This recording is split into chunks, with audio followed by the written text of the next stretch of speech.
একসময় প্রেস মানেই ছিল মিডিয়া, এখন তো প্রেস মানে আর মিডিয়া না, এখন তো মিডিয়া তো মাস কমিউনিকেশন, যেখানে ব্রডকাস্টিং থেকে শুরু করে টেলিকমিউনিকেশন থেকে শুরু করে সোশ্যাল মিডিয়া থেকে শুরু করে ইন্টারনেট কমিউনিকেশন সবই পড়ে।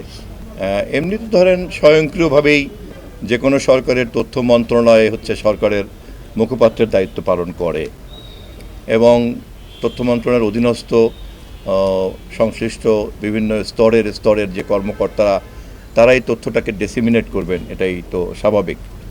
তবে আমি আগেই যে কথা বলছিলাম যে যেহেতু একসময় প্রেস মানেই ছিল মিডিয়া, এখন তো প্রেস মানে আর মিডিয়া না, এখন তো মিডিয়া তো মাস কমিউনিকেশন, যেখানে ব্রডকাস্টিং থেকে শুরু করে টেলিকমিউনিকেশন থেকে শুরু করে সোশ্যাল মিডিয়া থেকে শুরু করে ইন্টারনেট কমিউনিকেশন সবই পড়ে।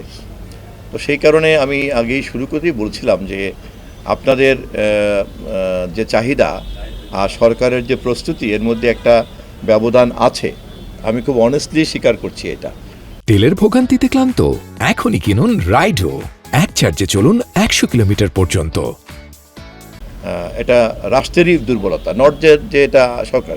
তবে নির্বাচিত সরকার হিসাবে আমরা এই দুর্বলতাগুলিকে যেহেতু চিহ্নিত করতে পেরেছি, অতএব খুব দ্রুতই একটা আধুনিক তথ্য ব্যবস্থাপনার মধ্যে আমরা প্রবেশ করতে পারবো। সেই প্রস্তুতি নেওয়ার জন্যই জেলা প্রশাসক মহোদয়দেরকে বলেছি।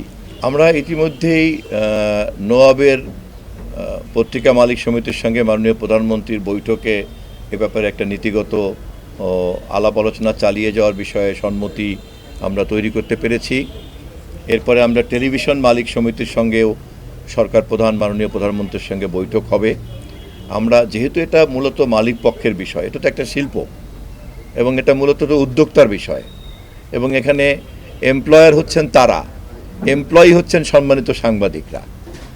তথ্য মন্ত্রণালয়ের দায়িত্বে থাকার কারণে, আপনারা এই জগতের সম্মানিত পেশার মানুষ হওয়ার কারণে আমরা সরকারের পক্ষ থেকে এমপ্লয়াররা আপনাদের মতো সম্মানিত এমপ্লয়িদেরকে যথাযথ আইন অনুযায়ী মর্যাদাবান বেতন কাঠামোতে রাখলেন কিনা, জবের সিকিউরিটি থাকলো কিনা, নিরাপত্তা থাকলো কিনা, দেশের প্রচলিত আইন অনুযায়ী তাকে নিশ্চিত করার উদ্যোগ আমরা গ্রহণ করব। কিন্তু রাজি করাতে হবে কিন্তু ওই বেসরকারি উদ্যোক্তা এবং মালিকদেরকে। আমাদের মন্ত্রণালয়ে অন্যান্য সমস্যার মতো এই সমস্যাকেও আমরা খুব যথাযথভাবে চিহ্নিত করেছি। একই সঙ্গে একথা আপনাদেরকে খেয়াল করতে হবে যে তথ্য উদ্যোক্তাদের বা ওয়েস্টবোর্ড দিতে সক্ষম অথবা সক্ষম কম, এর বাইরে এত বিশাল অঙ্কের সংখ্যক গণমাধ্যম মালিক এবং সাংবাদিক পরিচয়ের এত বিশাল সংখ্যক লোক তৈরি হয়েছেন যে পেশাদার সাংবাদিকরাই আমাদের কাছে বারবার দাবি তুলছেন, অথবা যারা প্রতিষ্ঠিত গণমাধ্যম হাউস তারাই দাবি তুলছেন যে ভাসমান এই সমস্ত প্রতিষ্ঠানগুলিকে আপনারা ব্যবস্থা নিন। আবার অপরদিকে এরা সম্মিলিতভাবে জড়ো হলে পরে সেটাও কিন্তু একটা কমিউনিটি। ফলে আমাদেরকে কিন্তু সব দিক বিচার বিবেচনা করে করে করে করে পথ চলতে হচ্ছে। তবে আমরা খুব আশাবাদী, সকল অংশীদারদেরকে সাথে নিয়ে অচিরেই সমাধান করব ইনশাল্লাহ। ধন্যবাদ।